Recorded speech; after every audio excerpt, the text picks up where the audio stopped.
It's been nearly 2 years since I was standing in front of this Equifax sign on the day we found out about the most dangerous data breach in the history of the modern era. Roughly 150 million American adults, nearly 2 in 3 American adults that Equifax had a data file on because of gross negligence on the part of these people. Our information is out there forever for criminals to use to cause mischief. And they've been at it. I mean, it's been such a hassle with how much of our personal information is out there. So many people's personal information is in the marketplace now that the value that criminals assign, how much they'll pay to get your social security number, your mother's maiden name, or other personal information has gone down, down, down. Simple economic supply and demand. So here's the thing. Equifax finally made a deal with federal regulators, state regulators on what they're going to do. And the penalties Equifax is suffering are teensy tiny compared to the economic harm they've caused to the American people. As for you and me individually, this is really a lot of noise that doesn't represent a lot in your and my own wallet. So let's say you've had problems with identity theft since the Equifax data breach.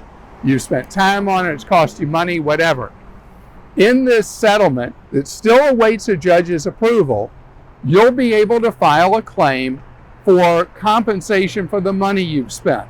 Basically up to $500 on a formula of dollars per hour and hours spent, but caps at $500.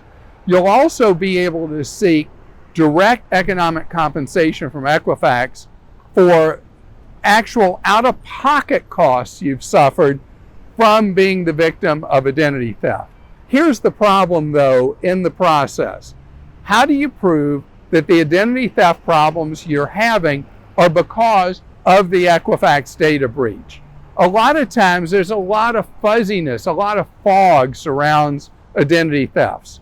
So I don't know if we're going to be in a position where you as an individual are going to be able to prove beyond hope that the actual data breach that you have suffered is because of the Equifax data breach.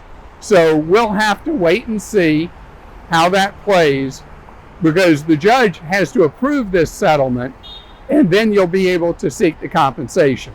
The biggest news in the press release from the Federal Trade Commission and from the Equifax folks was that they're going to give you free credit monitoring.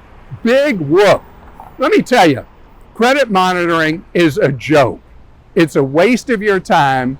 It's basically after the burglar is already struck, telling you there's been a burglary. So even though they'll give you 4 years of free credit monitoring for Equifax, TransUnion, Experian, and then after that they'll give you another zillion years of credit monitoring from Equifax. Basically it all caps at 10. This is not where you should be focused. It's weird. Following the Equifax settlement, we're basically in the same position we were in before, that the best effective tool that is available to you is to do a credit freeze. One thing that's changed because of the Equifax disaster is that credit freezes across the 50 states are now free for you as an adult or for your child as well.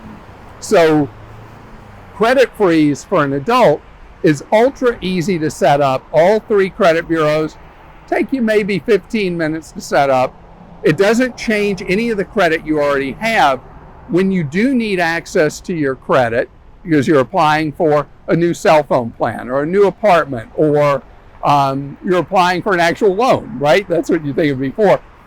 You can thaw your credit usually in about 2 minutes. It's really, really quick. And again, that's free. Then once you have whatever you need, the decision made, your credit goes back frozen. So that is the most effective tool we have. But I'll tell you, there's a life consequence for us as Americans and for America because of what this company did. This company being careless, thoughtless, and failing us the American people, we the American people, were let down by Equifax because they really didn't value us. They still don't value us. They only care about their corporate customers. But the reality is, because the information on roughly 150 million of us is out there, when a business is trying to decide we are who we say we are, we go into a bank to open a new account. How does the bank know we really are who we say we are? If we go apply for an apartment, how do they know?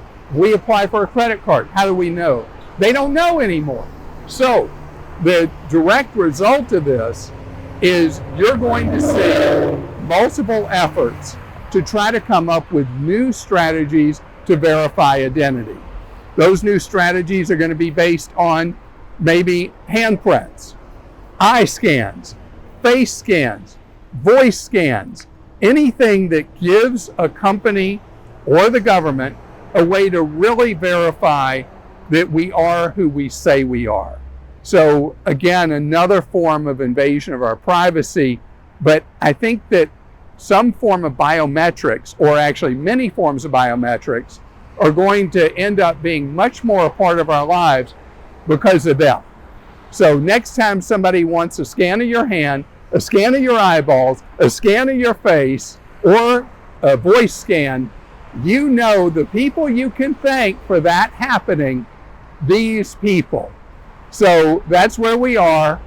And as soon as a judge decides that the settlement that's been proposed is what it's going to be, we'll make sure at Clark.com that you know how to use what's in that settlement to make sure that you are made as much as possible whole for the harm that Equifax has caused to you and or your family.